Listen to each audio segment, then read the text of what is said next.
जो बोले सो निहाल। सत श्री अकाल। गुरु नानक देव जी कथा अध्याय 2। एक ओंकार सतनाम है महाज्ञान। अहंकार की पुकार न सुने। गुरु नानक जी ने मानव जाति को महाज्ञान के शब्द दिए। उन्होंने ईश्वर को एक ओंकार सतनाम कहा। ये महाज्ञान के शब्द है, या यूँ कहे कि महाज्ञान की सराहना है और सत्य की पुकार है।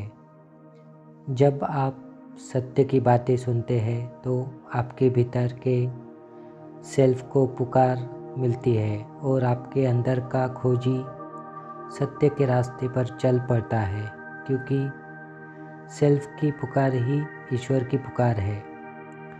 गुरु नानक देव जी का रास्ता जप, तप, तंत्र, मंत्र और उपवास से बिल्कुल विपरीत था।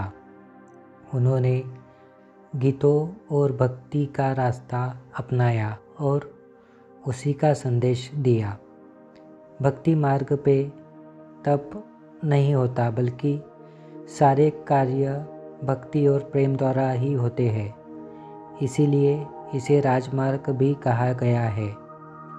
गुरु नानक जी की सारी शिक्षाएं गुरुमुखी भाषा के गीतों के रूप में आई। इस भाषा का आविष्कार भी उसी समय हुआ था।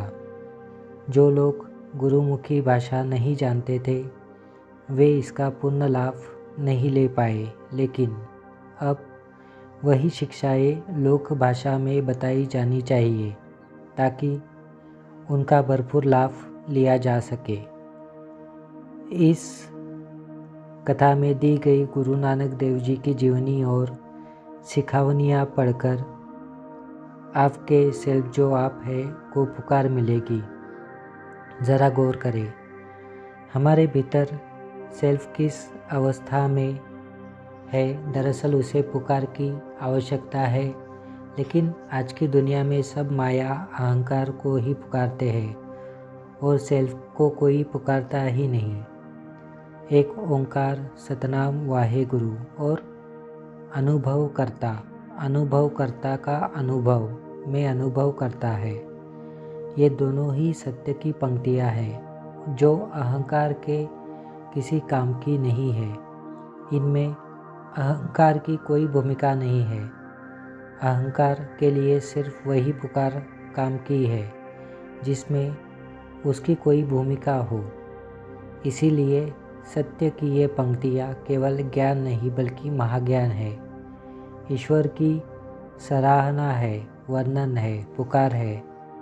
ऐसी पंक्तियाँ उन्हीं से निकलती है जिन्हें आत्म साक्षात्कार प्राप्त हुआ हो।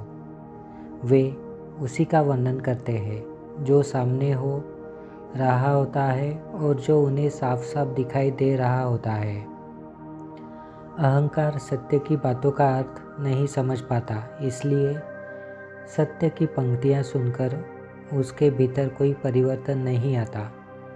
यह अहंकार की अकड़ है।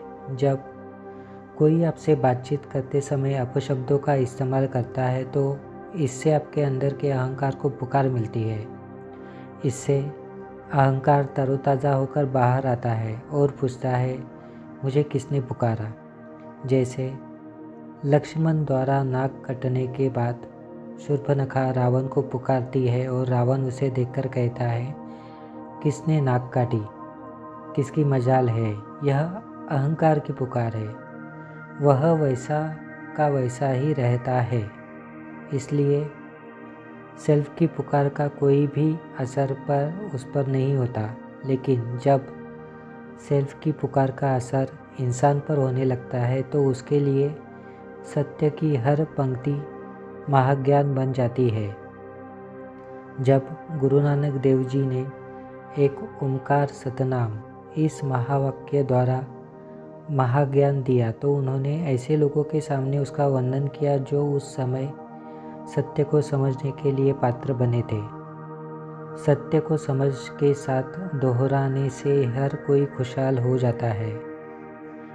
जो खुशहाल है वही यह वाक्य कहेगा, जो बोले सो निहाल वह खुशहाल। क्योंकि सब कुछ उसके सामने ही हो रहा है, वह खुश है, क्योंकि गुरु नानक देव जी का अनुभव उसका अनुभव हो गया है।